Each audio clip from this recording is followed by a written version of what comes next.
بسم اللہ الرحمن الرحیم۔ کل ہماری گفتگو اسرائیلیات کے اوپر آ کے رکی تھی کہ ان کو آگے نقل کرنے کی آپ صلی اللہ علیہ وسلم نے اجازت مرحمت فرمائی۔ اس کے بارے میں علامہ ابن کثیر رحمہ اللہ فرماتے ہیں ولیکن هذه الاحادیث الاسرائیلیہ، یہ اسرائیلی احادیث تذکر للاستشہاد، بطور استشہاد کے ذکر کی جا سکتی ہیں، یعنی ہمارے پاس کسی مسئلے کے اوپر دلائل موجود ہیں، ان دلائل کے اوپر بطور گواہ کے انہیں پیش کیا جا سکتا ہے تائید کے طور پر، لا للاعتضاد، لیکن انہی کو دلیل بنا کے پیش نہیں کیا جا سکتا کہ ان کے روح سے ہم کوئی مسئلہ ثابت کریں۔ فإنها على ثلاثة اقسام، اسرائیلیات کی تین قسمیں ہیں۔ احدها، اسرائیلیات کی پہلی قسم، ما علمنا صحته مما بأیدینا مما یشہد له بالصدق فذلك صحیح، ما علمنا صحته، جن کی صحت کا ہمیں علم ہو جائے۔ اب وہ یعنی یہ اسرائیلی روایت صحیح ہے، اس کے صحیح ہونے کا ہمیں پتہ چل جائے، لیکن پتہ کیسے چلے گا؟ مما، اس دلیل سے پتہ چلے گا، بأیدینا، جو ہمارے ہاتھوں میں ہے، یعنی قرآن اور احادیث، مما یشہد له بالصدق، قرآن کی آیت یا حدیث مبارکہ بھی اس کی سچائی کی تائید کرتی ہو، یعنی جو مضمون قرآن میں ہے یا حدیث میں ہے وہی اس اسرائیلی روایت میں ہو، فذلک صحیح، تو وہ اسرائیلی روایت صحیح ہے کیونکہ قرآن و سنت کے مطابق ہے۔ والثانی، اسرائیلی روایات کی دوسری قسم، ما علمنا کذبہ، جس کا جھوٹا ہونا ہمیں معلوم ہو جائے، بما عندنا مما یخالفہ، یہ جھوٹا ہونا کیسے معلوم ہوگا؟ اس چیز کے ساتھ جو ہمارے پاس موجود ہے۔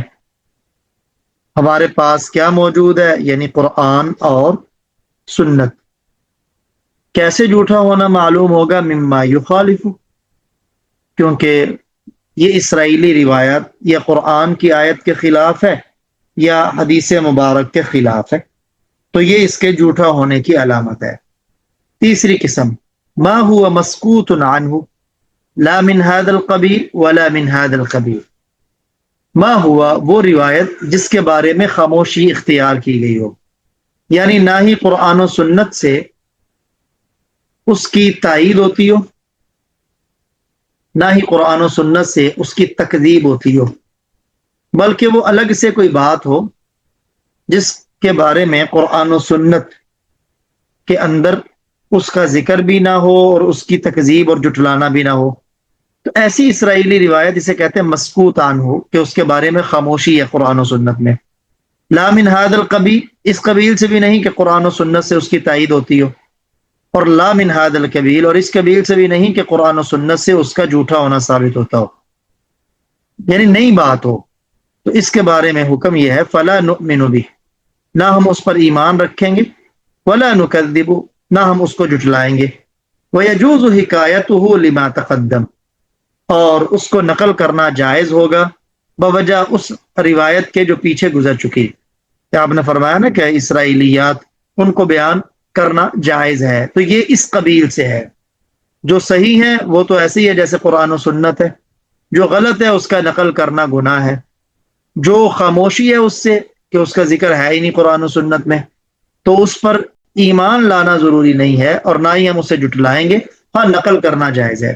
وغالب ذلك مما لا فائدۃ فیہ، اور اکثر ایسی اسرائیلیات ایسی ہیں جن کا کوئی فائدہ نہیں ہے۔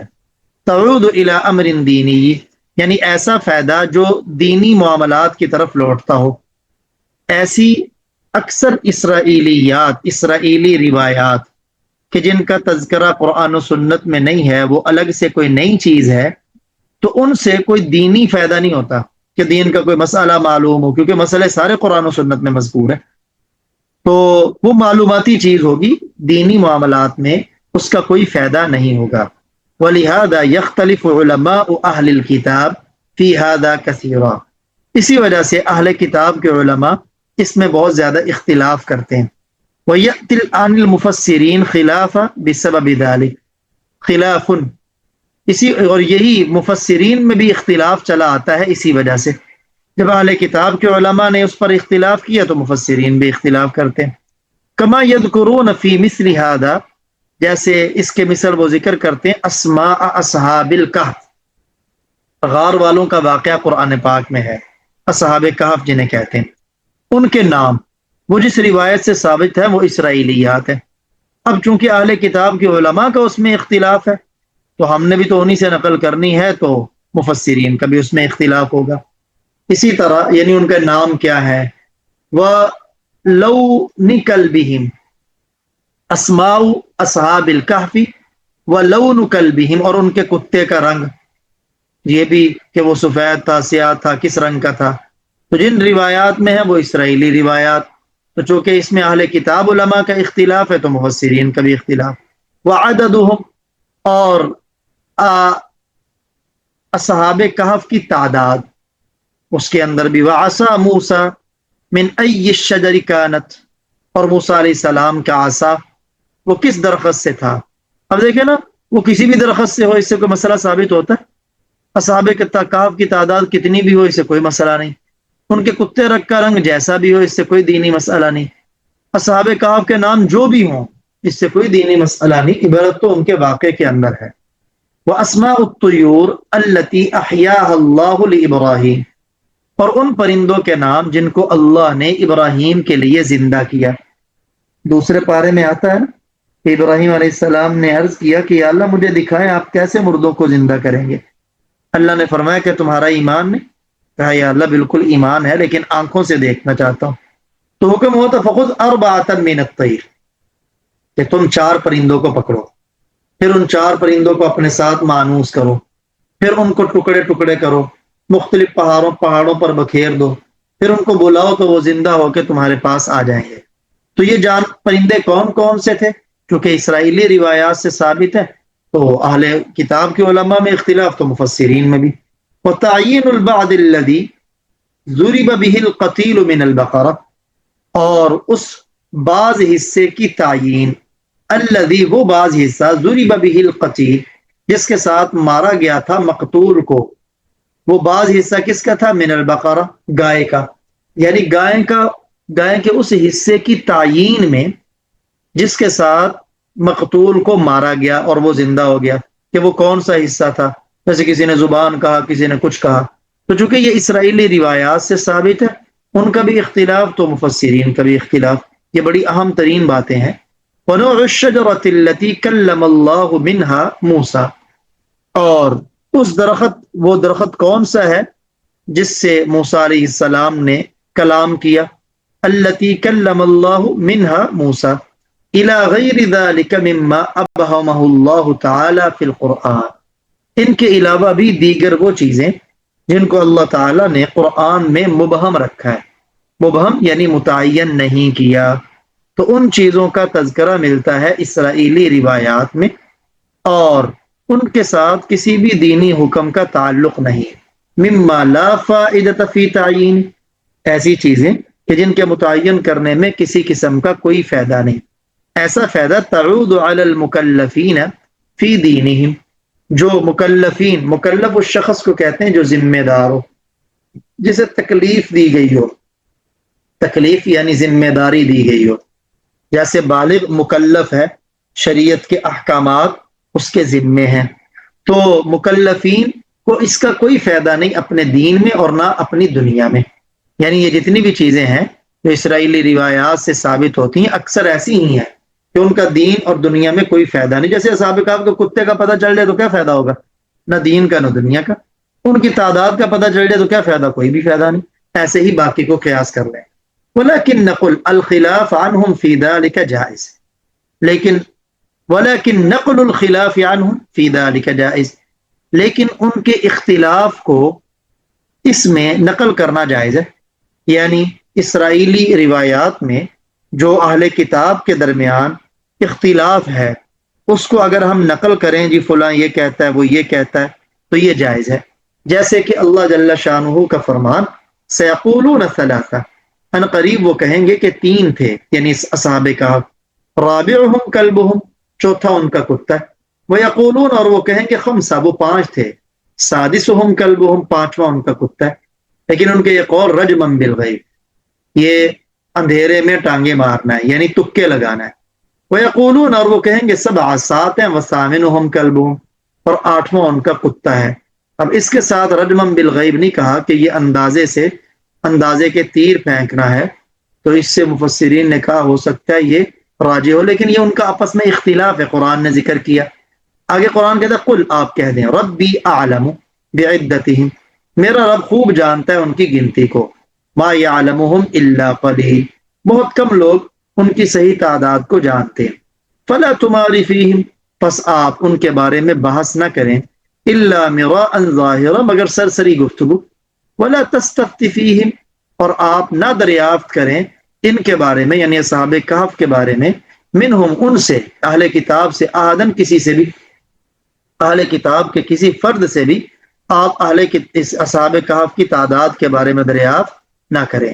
فقد اشتملت هذه الآیۃ الکریمہ علی الادب فی هذا المقام، یہ آیت کریمہ اس مقام پر ایک ادب پر مشتمل ہے، یعنی ادب بتایا گیا کہ آپ کو ان سے جھگڑنے کی ایسی چیز میں کوئی ضرورت نہیں، ایسی چیز میں بحث مباحثہ کرنے کی کوئی ضرورت نہیں۔